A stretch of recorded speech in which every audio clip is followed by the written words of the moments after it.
Joe Rowling asked me to read this here today.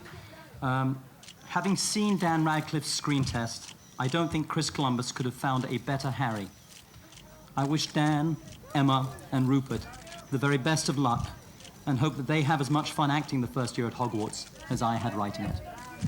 I think I'm a tiny bit like Harry, because I'd like to have an owl.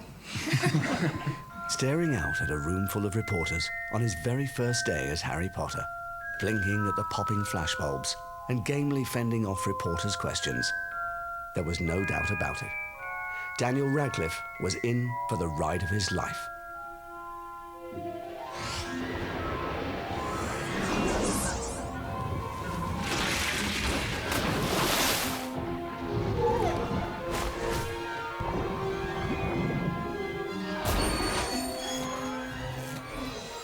For 10 years, Daniel has lived the fantasy on the cloistered sets at Leavesden Studios and facing the frenzied excitement of fans from around the world. It's been a strange and wondrous and sometimes even unsettling journey. And the one person who can really identify with Daniel's incredible journey is J.K. Rowling herself, because she's lived it too. In 1990, she began writing her 7-book Harry Potter series with little expectation, and then watched it grow into a phenomenon unprecedented in the world of literature. And now, for the first time on camera, J.K. Rowling and Daniel Radcliffe will share their experiences over a decade of Harry Potter.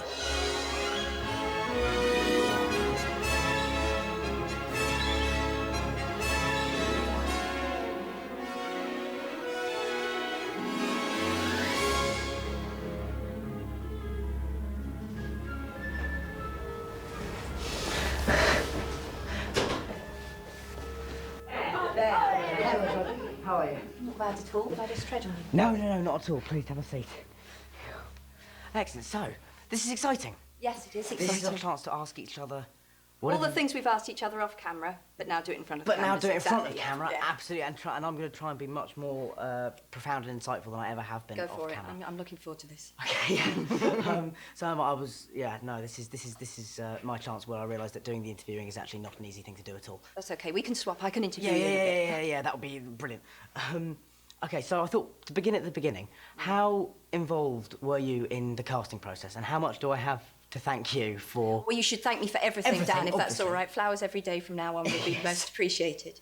But do you remember working with Chris? Involved, or? Yeah, I was involved, not to the extent that I was sitting in on auditions, but they were keeping me really fully informed. As you know, we found Rupert and Emma and they were perfect, and that was a done deal, and we still couldn't find you. And the weird thing is, I know you know this story, but Chris Columbus had seen your picture, and he held it up and said to the casting woman, "Find me someone like that." Do you remember? You've heard that story. That was David Copperfield, wasn't it? He was playing the young David Copperfield, which I'd seen and thought was brilliant. Oh, Funnily really? enough, yeah. It was on one Christmas, and cheers. I'd loved it. And all of us are saying, yeah, we need someone like that boy. And it didn't seem to occur to any of us that maybe we should go and look for that boy. And then, will you say how you were found? Well, 'Cause it was just, it was amazing, really. It was a bizarre kind of moment. Originally, what had happened was that David Heyman, the producer, knew my dad because my dad had been a literary agent, and my dad had worked with David's mum. And so David sort of asked my dad if I would audition, and the original deal was that we'd heard was going to be to do 6 films, and it was going to be done in America, and it was all sort of, It was going to be done in America. No one ever told me that. Well, obviously, maybe that's why it changed, because you probably put your foot down at some point, or they just went, Joe won't agree to that. They know me quite well. Which was good, to be honest. That would not have been good. Because at one point, was there not a... There was discussion of moving it. But it was going to be an animated thing, and it all... No, I never wanted animated. No. No, definitely. By the time I signed on the dotted line, we knew it was going to be live action. Yeah. That was guaranteed. Great. That would have been I started to hear that they maybe had someone that they liked, but, they couldn't get you. But I'm not somebody who particularly believes in fate and destiny and all those things, but my parents do. And so the final straw was the fact that I went to the theatre to see a production of Stones in His Pockets, and David Heyman and Steve Clovis, who adapted all but one of the books, happened to be sitting in the row in front. You believe it? And I was sat there for the whole time thinking, why is that man keep staring looking at me? around This is very creepy. It was very creepy. I need to phone someone. It was very odd, and I remember at the interval, my mum and my dad both looking kind of quite intense about something. But you know when as a kid you're aware that you're being purposely kept out of the loop, you know, for your own good kind of thing. And I remember we went up the stairs and out of the theatre and then sort of hid behind a pillar. I seem to remember that it's some absurd notion that David Hayman's Deep Close were going to chase after us, you know, grab us. And make you be a child actor. And then there was some debate as to whether we would go back in for the second half, but I was really enjoying the play. Yeah, and so we went back in, and then the next day they kind of, my mum and dad sort of went, oh, well, maybe it is the God sort of trying to tell us something, you know. But there were a lot of strange coincidences. And then they called me and said, we think we've found him. And then the first time I ever saw you was on screen in my sitting room at home. Really? They sent me a video of you. And the curious thing is, and I'm like, I don't believe in fate and destiny. Which is interesting, because it comes up so much in the book. Yeah, absolutely. I think you make your own. Yeah. But, so I saw you on that audition tape, and it was, I don't think I've ever really told you that I found incredibly moving. Oh, thank you so much. And almost, I mean, it was incredibly moving. At that point, I didn't have a son. Oh, right. Yeah. So, and I phoned David up, and I said, he's great, he's fantastic. And I did say to David, it was like watching my son on screen. Because after all, Harry feels like this ghostly son that I've had in my life. But, you know, to be honest, you and Rupert and Emma are all too good looking, frankly. You are, you know, the characters were geeky, and you... Did you know that was going to happen? Did you sort of think they might... I'm not an idiot. I'm not an idiot. Yeah. I did, particularly when do you know what? It was really lucky I spoke to Emma first on the phone before I met her, because I fell absolutely in love with her. She said to me, I've only ever acted in school drama plays before, and God, oh my God, I'm so nervous, I can't believe I got the part. And then she spoke for like 60 seconds at least without drawing breath, and I just said, Emma, you're perfect. And then when I met her, and she was this very beautiful, which she still is, of course, beautiful girl, I just kind of had to go, okay, it's filmed, you know, deal with it. I'm going to still see my gawky, geeky, ugly duckling Hermione in my mind, but... Do you think that, in a way, we shot ourselves in the foot with things like that for then Emma's reveal in the fourth film, where she comes downstairs and there is supposed to have been this transformation? Well, exactly. Because we're all looking going, well, she was already a beautiful girl. Yeah, big deal. Now she's a beautiful girl in a beautiful dress. Yes. And putting her in Fair Isle sweaters in the first film didn't make her ugly. Not that Hermione in the books is ever ugly, but it was quite a big deal for me that I had written, you know, a strong female character who was primarily about brain, and that she chose to become a little more groomed and glamorous as you know, us geeks do at a certain point in our lives. But I accepted it. Emma's a great actress, and I loved her as a person. And I felt there were so many connections between her and Hermione that did it matter that she was beautiful? Come on. And I think what I'd say is that I think, you know, in terms of our mentality, we do all have, I mean, I particularly have a very geeky, a kind of obsessive mentality about stuff. These are my people. Yeah, well, exactly. Geeky obsessives are my people. But it was interesting you mentioned about that audition, because I was given a copy of my audition where I was, and it turns out, because neither me, Rupert, and Emma could remember this, but it turns out we did all audition together once. There was a screen test I didn't know that. where they all tested us all at the same time. And I could hear Chris Columbus's voice off camera. Hello, it's the German Harry. Time to leave. Be gone from the library, now. Cut! Great work, guys. And I just remembered, God, he was brilliant. He was amazing with us. Like, I don't think anybody else could have got the enthusiasm out of those, out of us three kids. He's just the nicest guy in the world, isn't he? Nicest guy in the world. And a real family man. I remember meeting him and being, I don't know where is not the right word, but obviously this is the person who's going to be taking my baby, and same way I felt when I met Steve Clovis, whom I absolutely adore as well. But, you know, first time you meet these people, and he was just such a nice guy, and the relief, both that my book would be in safe hands, but to be honestly, that you were all going to be in safe hands as well. In England, it's different than in America. In America, they treat you first and foremost as a star and then as a child, whereas actually you should be treated as a kid first and then an actor second. But with the auditions, what I found interesting about watching them again was the fact that I was not the best actor of the three by any margin. I mean, Emma and Rupert were a good deal better than me, but there was just something that I was standing there in admiration of the 11-year-old me, because I was like, because I must, you know, been nervous, and I was sort of looking, going, I did really well in that, exactly. Just because I was very easy and kind of natural, and I didn't look like I was going to be phased, I suppose, when I was on set. Do you think you had any idea that young of what you were really taking on? Not really, because I wasn't even then fully aware of the scale of the phenomena at all. I mean, I'd had the first 2 read to me by my dad, who incidentally did a great basilisk voice. Did he? Yeah, fantastic back in the day. I did actually at one I point. can actually imagine your dad doing that. Yeah, my dad, I did actually suggest it to Chris Columbus, which my dad was completely mortified by. But no, that's so sweet. no, I don't think I could have ever had any, and even now, I don't actually think I have an understanding of how far it reaches, because it is a case of not being able to see the wood for the trees.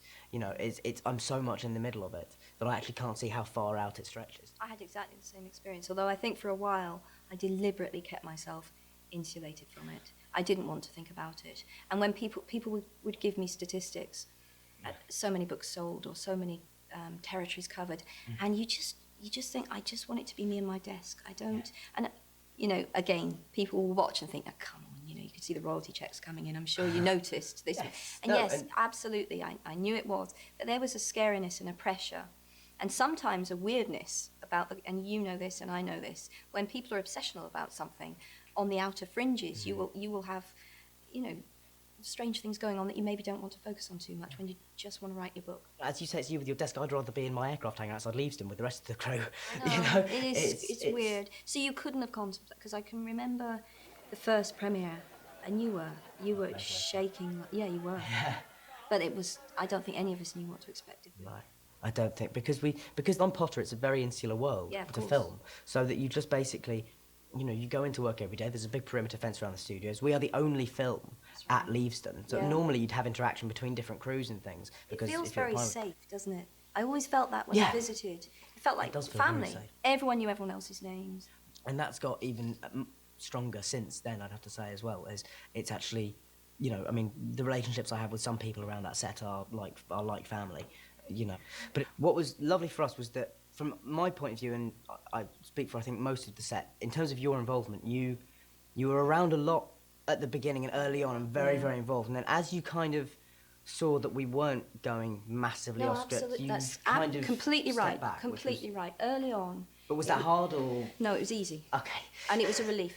Right. I was around a lot earlier on. I wanted the Great Hall to look right. I wanted Diagon Alley to look right. You know, there were details that I saw so clearly in my mind.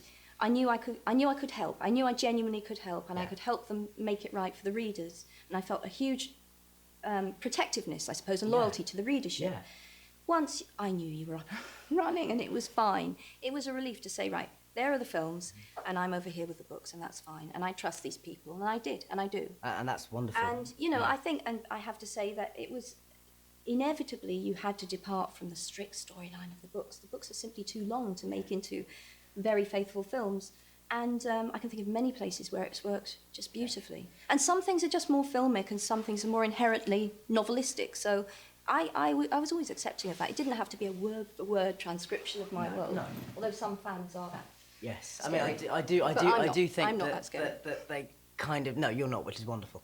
But I do sometimes think that, you know, if we did make a 6-hour Harry Potter film, there would be an audience there for would it. be an audience, And yeah. they would still be complaining that there were things that were wrong, Yeah. and they would want the director's cut. Yeah. So, Yeah. let's not even go down that route. So, is there anything, talking about things, you know, being cut out and things, is there anything that we've cut that you were, a couple of things maybe that you were upset about that you thought could have been in, and is there anything that we put in that maybe weren't in the books that you thought, you know, because I always remember I remember something about Alfonso and the Dementors. No, I was because fine. thought it was I remember exactly what it was with Alfonso. Yeah.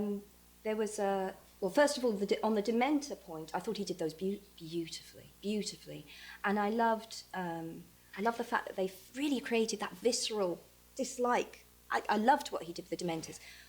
Cool. What it was, there was something in the script that Alfonso really wanted to get music into the film.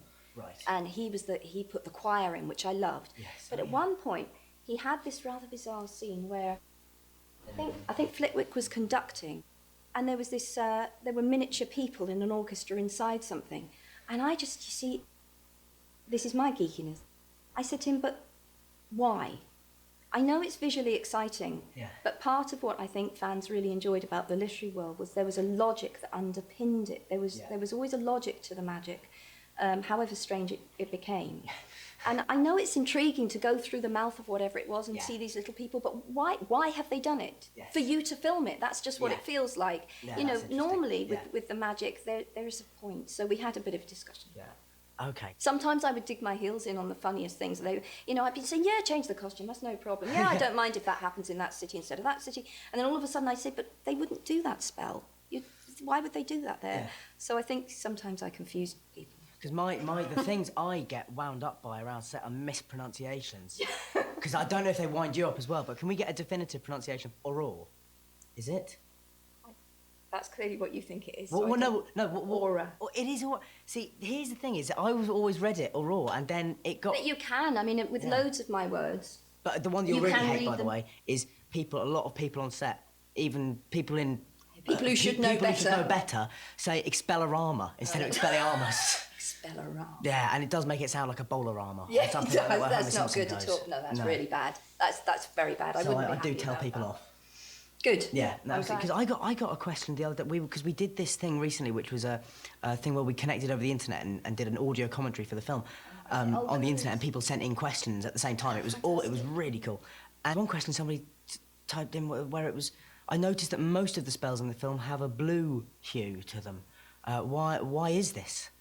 And I sort of just, I don't know, it's either prettiest or cheapest. Exactly. You know? Exactly. There's not a reason for everything, unfortunately. Funnily enough, talking about colour, which does tie right back into the beginning when you were cast, I remember David Heyman calling me up and saying, we've tried green contact lenses. We can digitally alter his eye colour post-production. How important is it that his eyes are green? That I will, thank you for.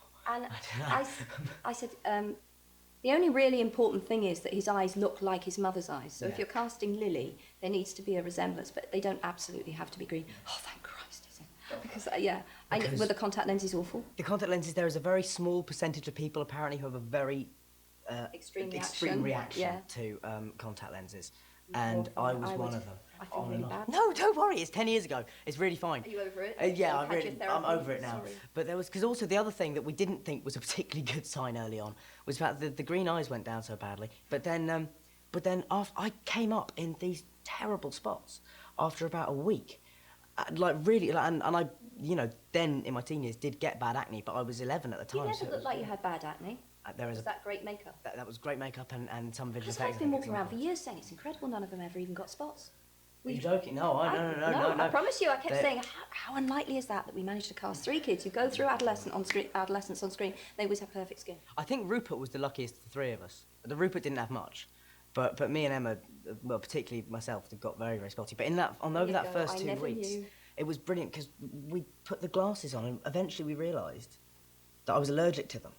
I was actually allergic to the Harry Potter glasses because I had these 2 rings of whiteheads and spots had come up around my eyes. And it took us about a week to realise that it was actually the glasses. But it didn't. It's lucky neither of us believe in signs, isn't it? Exactly, it really is lucky we don't believe in omens. But I also like that you sort of people selectively believe in omens, so that we probably just disregard that one anyway. Exactly. That would be won't look at that one. coincidence. You were meant to be. Yeah. I remember my first day was quite scary because I looked on the call sheet and it just said me, Emma, Rupert and Robbie Coltrane, because actually we were shooting the last scene of the film But you first. loved Robbie though. Yes, it's wonderful.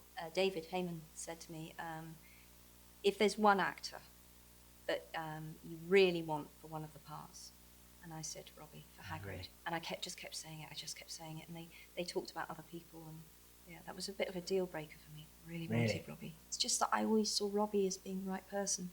Right, he is wonderful. I love the fact that Robbie turns up for the script read-throughs and everything. You know, Yes. he's just a worker, isn't he?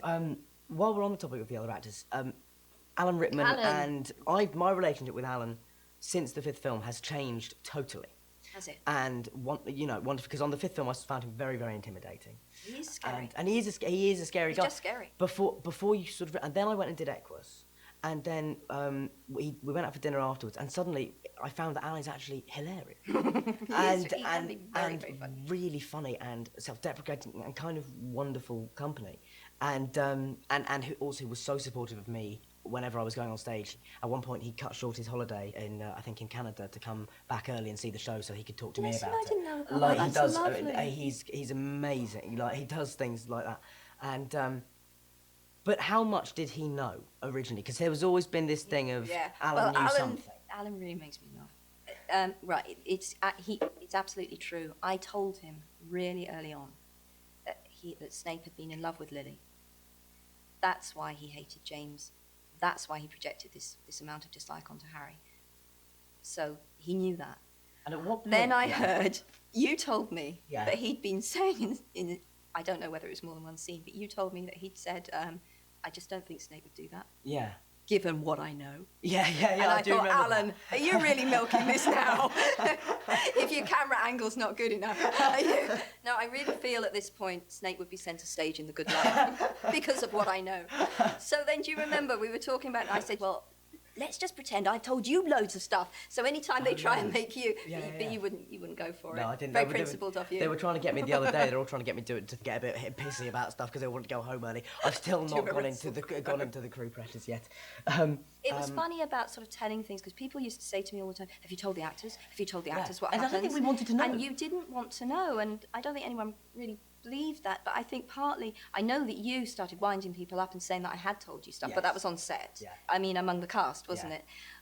And then you got more than you bargained for because then you got a taste of what it's like to be me, didn't you? Yes, then I got everyone coming up, and it was. So you had to back so off I really from had to that kind of admit that I position. had actually known nothing all along. It was the one night you came and saw Equus was also Just the the night night that somebody they threw an threw the- owl at a stage. An owl onto stage, and Stuff, you said to me, not real. "That's the only time that's happened." I said, "Well, I threw it." Yes. Coincidence. Yeah, I'm sorry about that. I couldn't resist. I remember you said. And then you said something like, "Well, I'm going to have you naked in the last book, then." And I'd laugh. You bloody did. And I did, but that was always, I swear on my life, promise you, that was always planned. When we've done that, Yeah. I'm not naked.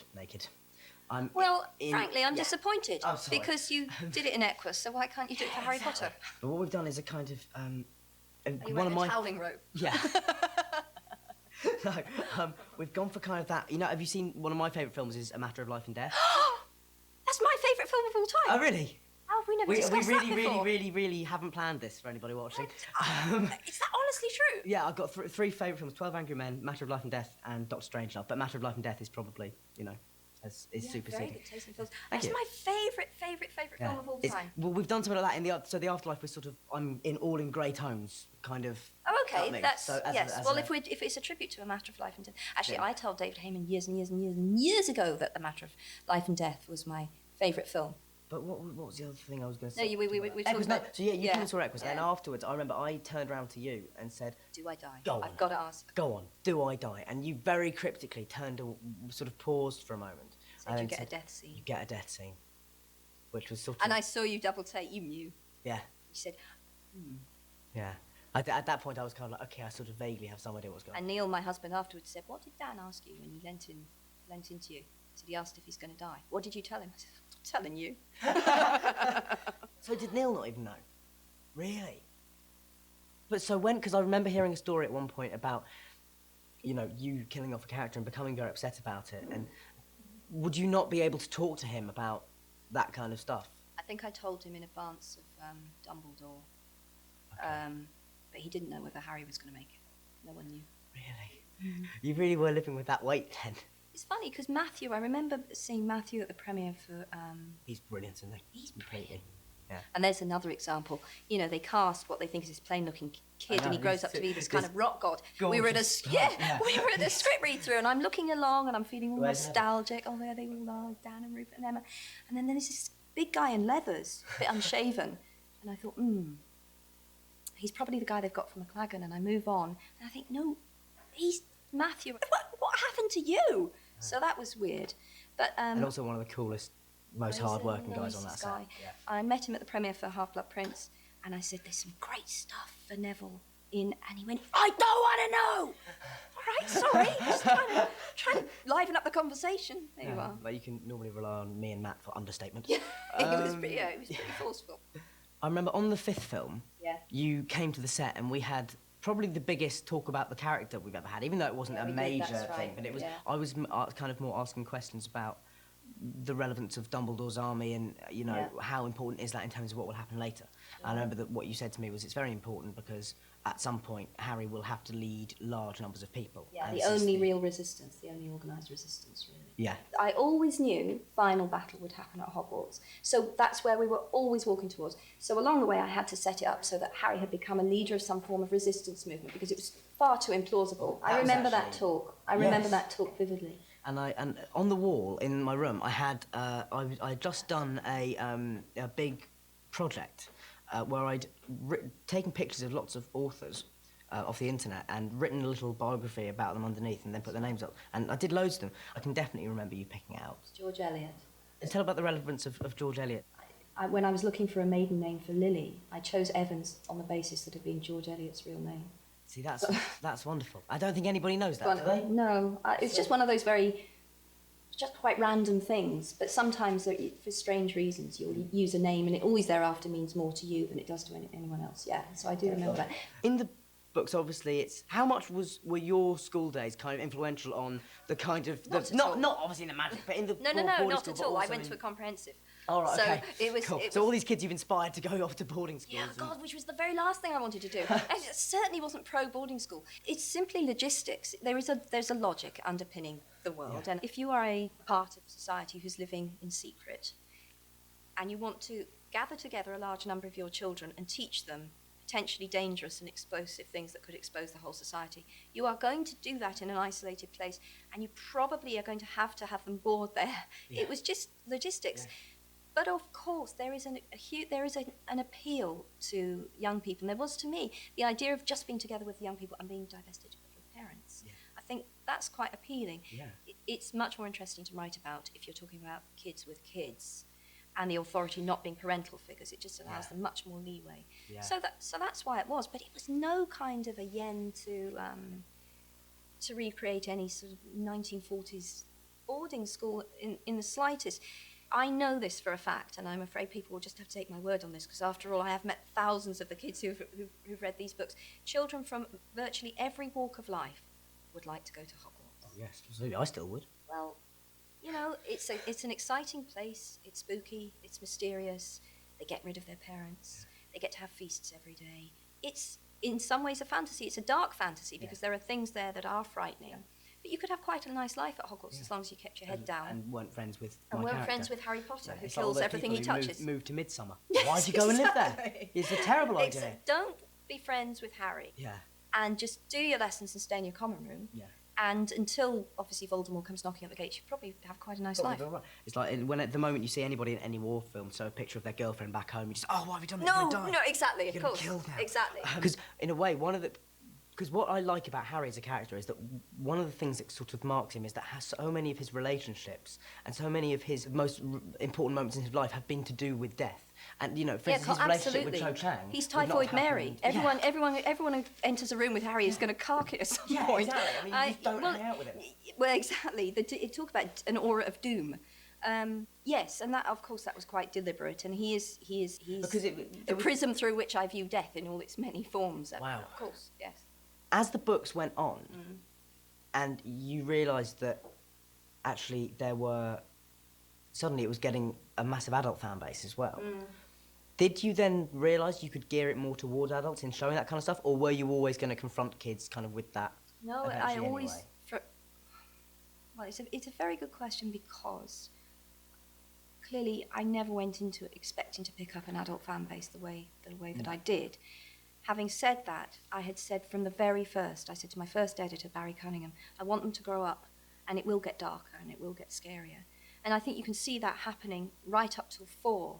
I mean, obviously, after 4, things get very scary, but I always knew they would, because Voldemort's come back, so some very nasty stuff happens.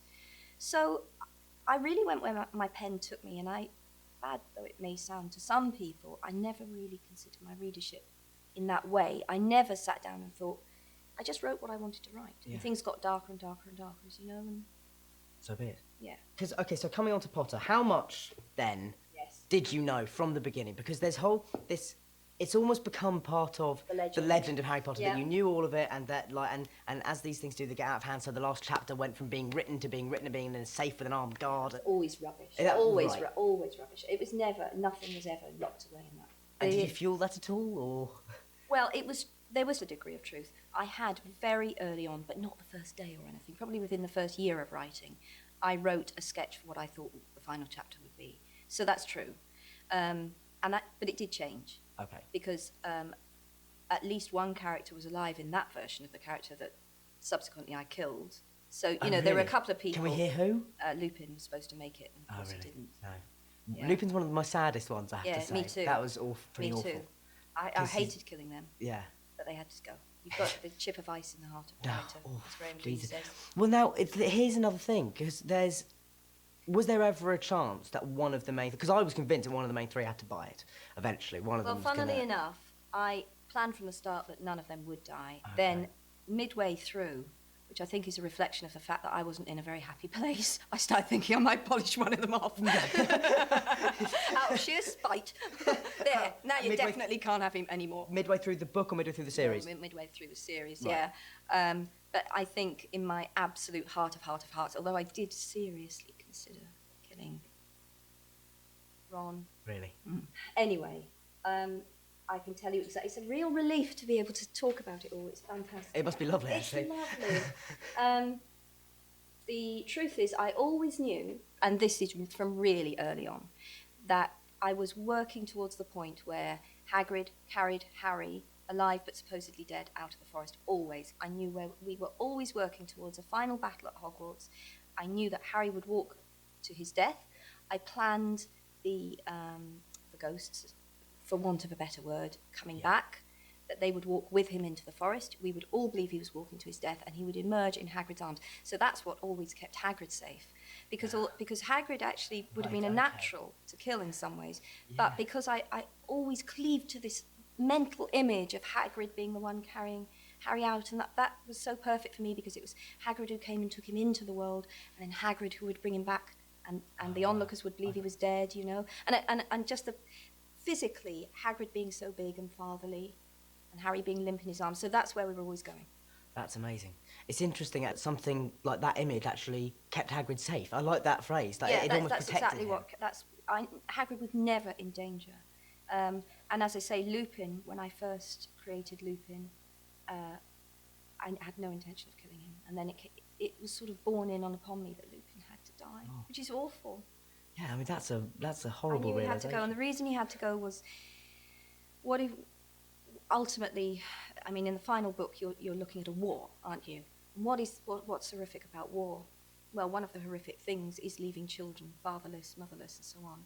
And I just came to a point where I thought, I'm going to have to show that again. And the most powerful way of showing that is to kill parents that we know and to leave another baby boy is orphaned. You know, it happened in the first war, and Harry was that boy, and now it happens again. But you know, I gave him Harry as a godfather, and you hear about him in the epilogue, and you know that he's all right in as much as he can be. Who was your favourite character to write for? To write dialogue for? Dumbledore. Oh well, I loved writing for Ron. Yeah. I loved writing dialogue. I miss Dumbledore the most, because he came from I always feel like he came from somewhere back here.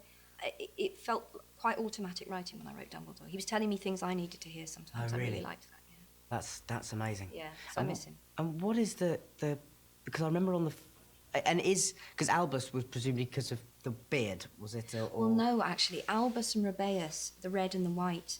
If you read about alchemy, then the red and the white are highly significant. And so I had put Albus with its connotation of purity, and Rubeus with its more passionate connotation, these two halves, and Hagrid being devoted to Dumbledore, of course, always, but he's a much rougher character. So they were almost two halves of an ideal father when Harry first, because Harry, of course, is a boy throughout the books in search of a father, isn't he? Yes.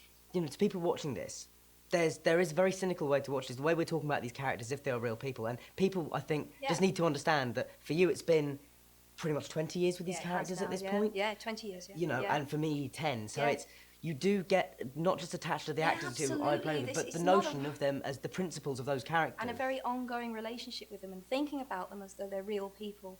And just living with them, they're in your life. They're in your life the way real people are. Yeah. Well, I was going to ask about, I do feel I have some duty on a personal level as well, because I've always had my own suspicions about this. Dumbledore being gay. I thought you were going to ask something completely different. Dumbledore being gay. Yeah. Well, was that something that was just thrown out for the American press to get them stirred up a bit? No. No, it did. No, it did, which is obviously was very funny. But but I found people's reaction to that really interesting, and I'll tell you why. By the time that I said that, I had been working on these characters for 17 years. Now, not many writers have ever been with the same set of characters for that long. Right. So I feel I can sort of speak for all of us who have to say it becomes a very intense experience, and inevitably you are going to know things about characters, and I'm characters in the plural, that are not, in some cases will be relevant, and you'll think, oh yeah, this is the moment that becomes relevant, and I will say that or show that. Right. For example, Professor McGonagall, I had a whole history worked out for her that I thought at some point would become relevant, that she'd had a love affair with a muggle, and that she'd had this quite tortured past, and she ended up being this celibate elderly teacher. Never became relevant, never happened. And as time went on and I got to know Dumbledore, but this is before the publication of Philosopher's Stone, so bear in mind, at this point, I've been with him for 7 years, I knew he was gay. I just knew he was gay. Okay. And to me, it was not a big deal. This is a very old man who has a very terrible job to do, and his gayness is not really... It's not really relevant. Very relevant to him as a character, because I always saw him as a very lonely character.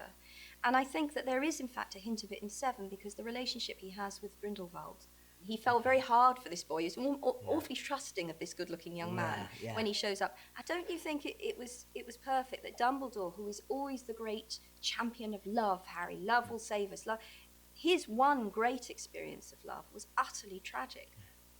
Yeah. It was with someone who was dangerous and demonic. Yeah. And so, you know, and created absolute havoc in the world and created havoc for him. So that was my idea of Dumbledore's tragic backstory. Yeah. Now, I liked leaving it open so that perhaps a more worldly reader would see that there was, that may have been in that relationship, and perhaps a 9-year-old would think he made a great friend and he trusted him.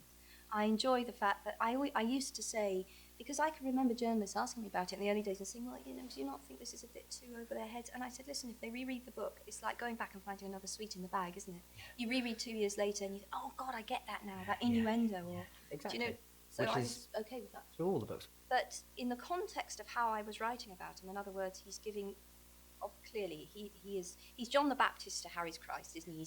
He's the nearly ran man, the man who nearly could have had the Hallows, but he was too power hungry. That was what was interesting to me about Dumbledore. So he's used in the book, clearly he's a fount of all worldly wisdom, and he teaches Harry what he needs to teach Harry, because he recognises that Harry is going to be the one, or Galahad to Lancelot, or whatever you like. No, he's the more flawed one. He was the nearly ran. Yeah. That to me was what was interesting about Dumbledore. How did the reaction strike you? Well, I'll tell you what. Well, I thought there were 2 strands of the reaction that interested me, not in a particularly good way, if you like. Right. The first was, why is it such a big deal to you? Yeah. You know, which is the most why is it a big deal? What do you assume gayness looks like that you're saying to me, why didn't we know? You couldn't have written a feather boa, could you? Well, exactly. Yeah. Well, exactly. Yeah, that's how crass it becomes. What do you think gayness looks like in an old man? Exactly. Why would it make him behave any differently to how he behaves through the books? What is your problem with that? That's very strange. But I told my second editor, so she was with me from Chamber of Secrets. Yeah. We were chatting about something quite unconnected with Dumbledore, but I ended up saying to her, well, Dumbledore, for example, he's gay. And she said, is he? And I said, yeah, I think so. I think he's gay. And then, funnily enough, in a read-through you were at, Steve, do you remember in the first draft of the script for Half-Blood Prince, right? When Harry's at the station and Dumbledore comes to meet him at the station, and in an early draft of that script, Dumbledore said to Harry, he said, I remember a young woman with eyes of flashing whatever, raven-haired. And I read this, and I scribbled on my copy of the script, Steve, Dumbledore is gay. Shoved it up the table. And Steve, oh. So that's why that line didn't make the film. Okay. So it had always been there, and I told people about it. But this piece of information about the character came to light finally because someone put up their hand and asked, had Dumbledore ever been married? Which I'd never been asked at a reading before, ever. Wow. And that's how it happened. And what was the kind of audience in the reading? Who were they? It was a huge reading at the Radio City Hall in New York. God. Massive. It was absolutely massive. And it's like 7,000 people or something. Yeah, more, I think. It was huge. And someone said this. And I said, well, no. In fact, I always saw Dumbledore as gay. bang. And that's how it happened. But one guy came out to his friends that night. See, He came down because I did a massive That's amazing. signing, and halfway down the queue, there's this guy standing in front of me saying, "I just came out!" And I said, "Congratulations!" And we hugged. Oh my God, Dumbledore! Oh my God! And then off he went, and I was thrilled. That's amazing. It's interesting, actually, if you start to think for a moment, not about these characters being characters, but if you think about the characters, the lives these characters actually have within the books, and the fact that to a certain level, because they exist in the collective consciousness of a generation, they do exist. Because I always think that's one of the wonderful things about Potter and the Potter fan base, is that whereas if you think about the other big costume wearing and all that kind of stuff that goes with it, is things like Star Wars and Star Trek. Yeah, absolutely. But what's interesting is that Potter, because it started off as a literary thing, has kind of created a generation of the same kind of mentality of geeky thoroughness, but with an appetite for reading and literature, which is kind of amazing. It was wonderful, wasn't it? It was just the most wonderful thing. And at the last premiere, because obviously I'm not meeting readers in vast numbers at the moment, because I'm, I finished the books, and so to meet them again through the films is really great. I can't deny that. It's lovely. It's really lovely. Before the books even got picked up, until, sitting in this hotel room, Yes, yes. what are some of the surreal, kind of bizarre, where do you start, I suppose, but... Because for me, the last premiere was mental. It was mental, wasn't it? When mental. it was pouring with rain. And it felt more extreme than any of them. Yeah. I think that I was in a place of false security, in that I felt that the books are finished. So the excitement will really drop. Fool. Yeah, was I ever? Because I got out and it was like aircraft engine noise, wasn't it? It was scary. But there were more people there. It felt like it, because there's this one moment where I looked out over one side, and there was just these hundreds, this sort of tumult of people just surging forward, like sort of, and all drenched. Yeah. And if there's ever been a moment when I could have absolutely just formed a dictatorship, Exactly right. I could have just said, "We'll march on the palace," and they all would have joined me at that moment. Having that feeling. I've had that feeling. In fact, the reading that I did to sort of launch Phoenix, which was at the Albert Hall. Was it at the Albert Hall? I think it was at the Albert Hall. And they had all these graphics behind me. It was like Nuremberg. It was insane. I'm looking up thinking, who designed this? But yeah, you get these moments where you think, right, Harry Potter fans, let us march. Absolutely. You think some of them would. Oh, they would, It's absolutely. lucky I don't have any of those. I don't have dictatorial impulses now.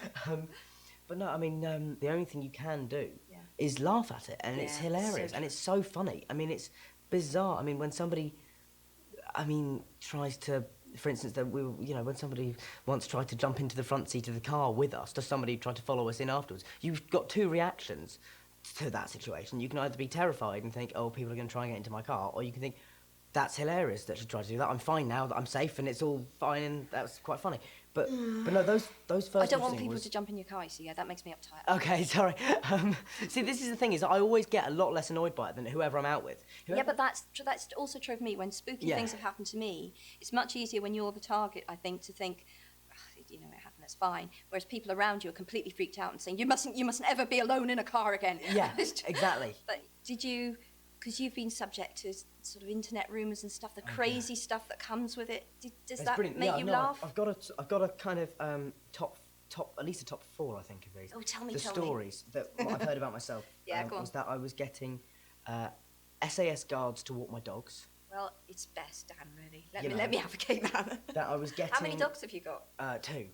You have actually got dogs? Yeah, my mum and dad. Because it wouldn't surprise me if there were no dogs No, either. exactly. No, God, my dogs are quite famous. Are they? Oh, My God, dogs, sorry, I haven't been keeping my up. dogs get as many presents as I do. No idea. lot of time. I've clearly been out for loop too. No. They're not featured, but they're just people know their names on the internet, and because I mentioned them once in an interview. And, So SAS dog walkers. So SAS dog walkers.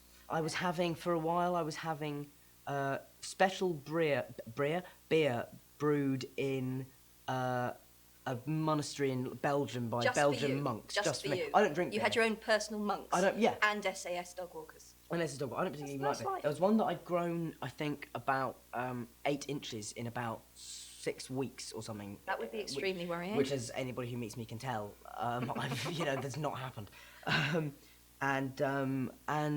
The one of my favourite ones was the rumour that I was going to be having a statue made of myself for my living gold, room. I hope. I think they obviously think I live sort of like some Roman emperor, like Caligula, just building statues to myself everywhere around, dotting them around the studio. Just as a Rupert constant might sort have of- himself made in chocolate. Yeah, he You know, could do something yeah, like that. Absolutely, That would be quite... he might just have himself encased in it and eat his way out. That's what. Actually, that would be quite a good. I quite enjoy doing that. I will just give you a quick list of what is the Grint menagerie at the moment. In terms of cars, I think he's just sold. Has he got the ice cream van still? He's still got the ice cream van. Oh, really? He's I got love to think of him in an ice got a cream van. hovercraft now as well. got a Hovercraft, and we had a bright orange Range Rover with blacked out windows. And he said, I'm selling it. I said, why? He said, that's the colour.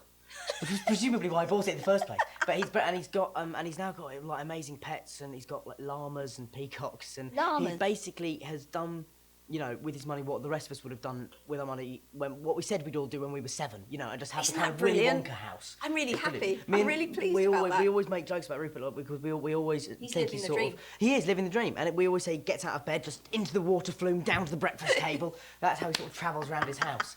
But as we were saying before, one of my favourite moments, right, in a bizarre way, because you know how when you sort of offend some people, you must be doing something right.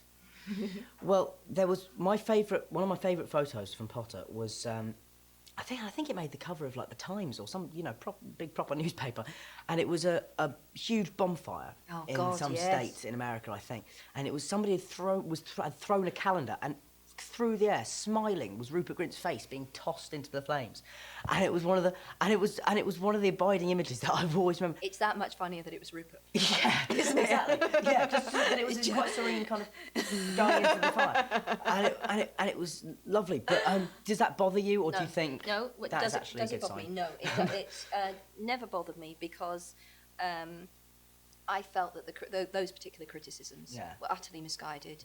I have no track at all with those kind of views. So if they want to burn my books, feel free. Yeah, fine.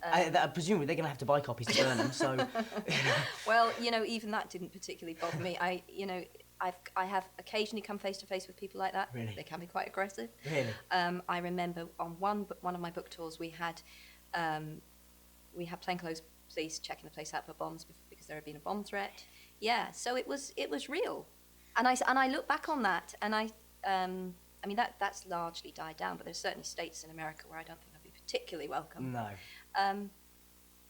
It is what it is, So I even remember when I was 11, I was at like a party, just like oh no, my don't neighbour's tell me party. someone went for you. Didn't go for me, but somebody, like the mother of somebody who lived in our street, was saying, "Oh, I'm not sure if kids will be able to tell the difference between black magic and it's magic. So what's the issue? It's a book." I have a real issue with anyone trying to protect children from their own imaginations, and I think that a lot of this goes on. And if we cannot acknowledge and embrace the fact that we all have a certain degree of darkness within us, some more than others perhaps, and bring it into the light and examine it and talk about it, this part of the human condition, then I think we will be living in quite a dangerous climate. And I think that's much more damaging for children. Absolutely. I think truth and openness are the The way moment to go. something can't be talked about is exactly, the moment it becomes a danger. Yeah. But sometimes it made me sad. I remember I went back to my old primary school, and a child had been excluded from the reading. He was sitting alone because his parents didn't want him subjected to my evil influence, and that made me feel really sad. Yeah. Mostly it didn't. Mostly it made me feel quite bullish and belligerent. Yeah, it did, completely. If I'm honest, yes, it did. I just thought you it's would be about nonsense, and I'm certainly not going to apologise or justify No. myself. That's the other thing I was going to talk about was the fame side of things. So obviously, we are two people who have, done very well out of Harry Potter. I mean, I've done well out of it. You've done well because you created it. But there's, and so we're not going to sit here and be two moany people. We're both in kind of No, absolutely. The opportunities that this has afforded me. Because people in interviews, a commonly asked question I get is people say, "Do you think it's going to hold you back from, doing other projects and things like that?" And actually, the chances are I never would have become an actor if I hadn't got this opportunity. That's so great to hear. You have said that to me before off camera. Yeah. But from my point, that's the best thing I could hear. You know, that you feel that it's been a springboard rather than it's been a straitjacket, as people would have. Never would have got the chance to do Equus or My Boy Jack or any of the other stuff, and anything like. And that's the thing I think that anybody whose career was born out of Potter has to remember for the rest of their lives, that we were all involved. The rest of their life, they owe me big. No, I think so. I completely, I agree. No, I don't feel that way. No, I know you don't. Let me just say that now before that quote is taken out of context and used to beat me for the rest of my life. Exactly. Yeah. But no, but I mean, I think we do. Certainly owe a debt of gratitude, because I think no matter what we do for the rest of our lives, the chances are they are things where the opportunities we never would have had in the first place if we hadn't got Potter. And we were involved in this extraordinary thing for 10 years of filming that was kind of unlike anything else that's ever been done, just in terms of the amount of people that are there and the continuity of everybody being there the whole time. I mean, are you thinking about how you're going to feel when it ends? Because it's been so stable, hasn't it? Always filming in the same place, always the same people, which was wonderful. Which is wonderful, but equally... Does it feel strange that you know it's coming, or do you not really focus on that? Just recently we've all started thinking about it more. Because, you know what, it was the moment was actually, I was talking to Amanda Knight and Lisa Tomlin, who do hair and makeup on Potter. Amanda's done my makeup every day for 10 years. And is an amazing makeup artist. Yeah, do you remember that day I came to visit the set and she'd painted, you know, you looked really beaten up. And I walked you and Rupert, and I walked in the room and said, "What's happened to you?" And you said, "Well, if you don't know." Yeah. It's pretend. Oh, God, yes, I was already giving you drip at that stage. I was like, excellent. But I was talking to them the other day, and they were talking about another job that they might have lined up afterwards. Yeah. And it was the first moment of actually, it wasn't sadness, and it was jealousy. I was jealous that another actor was going to get those two, because Lisa's done my hair on the 6th and 7th film, but also she was on the 2nd, and she's been in and out, and someone I've come to know very, very well as well. And so the fact that another actor's going to get them is really is something. It's very peculiar, and I mean, it's going to be odd also because you know, I've worked in a way with the crew on Potter in such a way that I actually feel much closer to the crew than I do to a lot of the cast. No, I really understand that. I think a lot of people who, certainly includes me before I became involved with these films, but people wouldn't maybe understand just how important the crew are. They're every day, day in, day out. They're the people you're seeing and working with and joking with, and I've come to understand that too. Because I've kind of worked out recently, particularly on this film, that success on a film set kind of relies upon the ability to concentrate very intensely for very short spaces of time. Yeah, it's the exact reverse of writing. Yes. Right, yeah. And then you have to learn to switch off in the moments that you can, because you can't keep yourself at that level of energy all day, although I am quite hyper. You know, my mum and dad have often said to me they did get lucky when they got somebody with the kind of boundless energy that you do have, and you always have had. Yeah. It's always been so apparent. And even when you were quite small, it was like you were 4 espressos ahead of everyone else. It was good. Yeah, it was I great. think, which is why I don't drink coffee. Yeah, because you can't imagine me after that. Yeah. No, because I remember the first day we met, I think, was when you came in, and all the kids were there. That's right, yeah. I think, and you know, Tom Yes. Felton had his Tom Diablo Felton had thing. his Diablo because he was, he showed my child, then very young, how to use it. And I was always I always had a real soft spot for Tom after that. Brilliant. And it was so ironic that we have this arch baddie, and he's about the nicest. I mean, we keep saying everyone's nice, but the fact is they are.